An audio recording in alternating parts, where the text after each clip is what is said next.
Olá, meus alunos do nono ano, vamos iniciar nossa aula remota 8. Estamos retornando logo após o nosso simulado parcial do segundo bimestre. Lembrando que a atividade de hoje também é válida para a nota do segundo bimestre, então envie o mais rápido que vocês puderem. A nossa aula remota 8, do dia 2/6/2021. Continuamos no esporte de invasão, agora vamos falar sobre basquete paralímpico.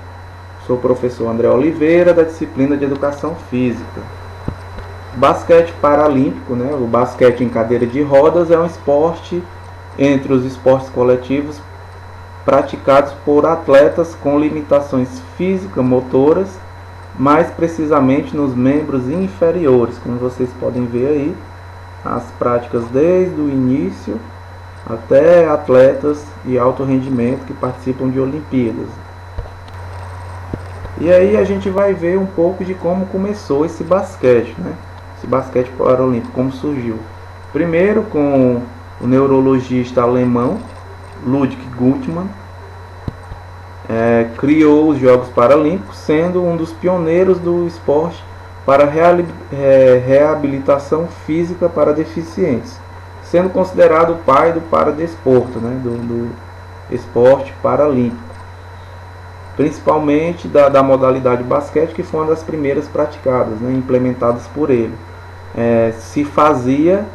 Ele como neurologista, se fazia valer da reabilitação, principalmente de atletas da Segunda Guerra Mundial, que tinham problemas com a questão da amputação de membros, devido terem participado da guerra, e ele como neurologista, médico e neurologista, ajudava esses soldados veteranos de guerra na reabilitação e ajudava através do esporte, Por isso que foi uma das primeiras modalidades praticadas no paradesporto, foi o basquete paralímpico, basquete em cadeiras de rodas.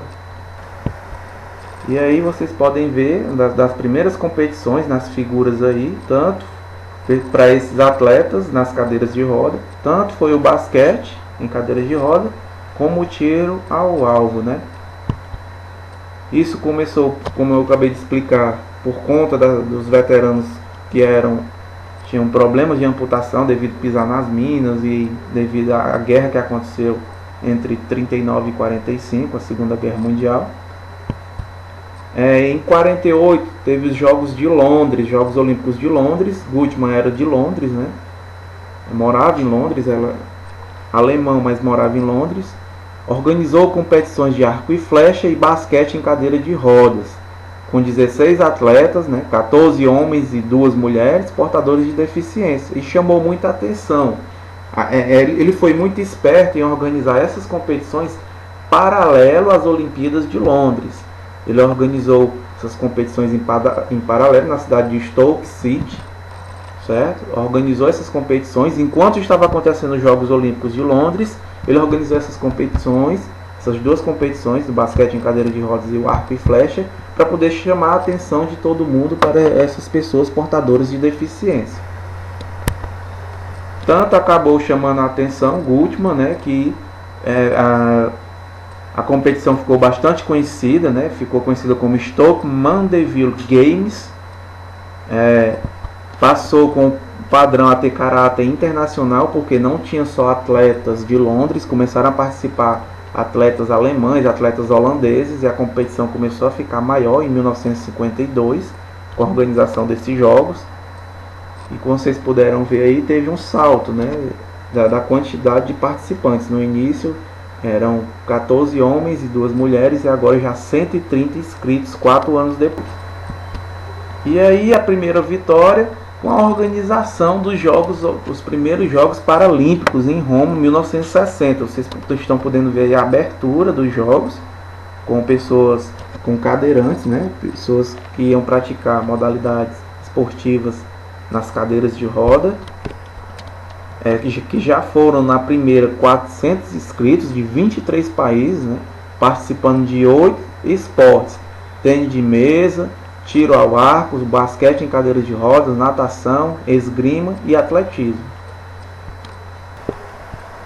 E aí a gente vai ver um pouco sobre as regras do basquete em cadeira de roda, o basquete paralímpico.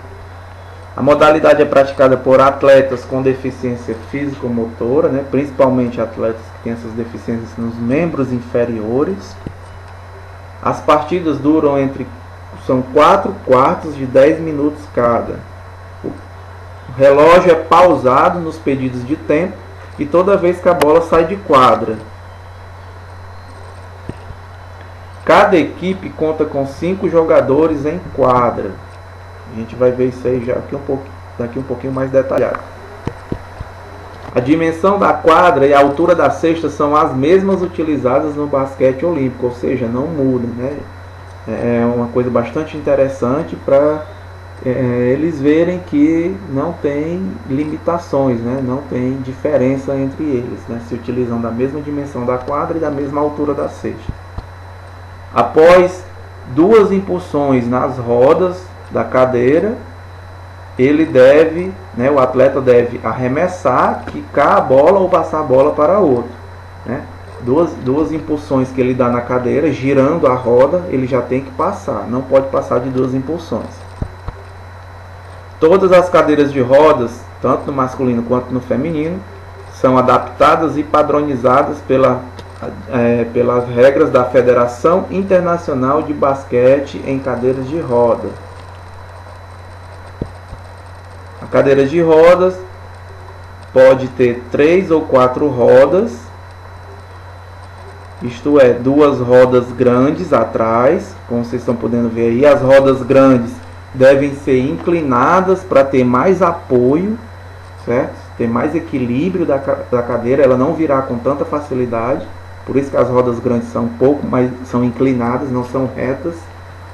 E uma das rodas dessas rodas pequenas na frente da cadeira. Tem cadeiras que tem 2 rodas pequenas ou uma na frente, certo? Continuamos nas regras. Os atletas recebem uma classificação pelos números de acordo com o grau de deficiência, considerando sua capacidade funcional. O grau 1, né, não consegue controlar o tronco até o grau 4,5, que não tem limitações de movimentação na cadeira. E aí, como a gente pode ver, a soma dos jogadores da equipe não pode superar 14. Vou dar um exemplo. A minha equipe tem 5 atletas de cadeira de roda.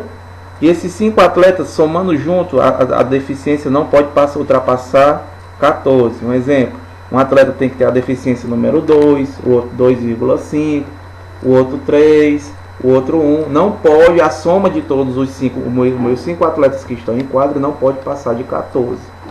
Certo? Isso para dar um pouco mais de competitividade e equilíbrio às equipes, né? Os jogadores têm diferentes tipos de deficiência, o que torna a modalidade bastante interessante. Essa foi a nossa aula remota 8, dia 2/6/2021. Continuem enviando as atividades, é importante para o registro de atividades de vocês, certo? Tanto para o meu WhatsApp privado, quanto para o meu e-mail que está aí na atividade. Na primeira questão, você vai descrever sobre a importância de Ludwig Guttmann para a modalidade basquete em cadeira de roda. Por que ele foi importante? E a segunda questão, você vai marcar a alternativa que fala sobre as regras dos basquete em cadeira de rodas. A alternativa que for correta, você irá marcar. Essa foi a nossa aula remota 8, dia 2/6/2021, sobre o basquete paralímpico.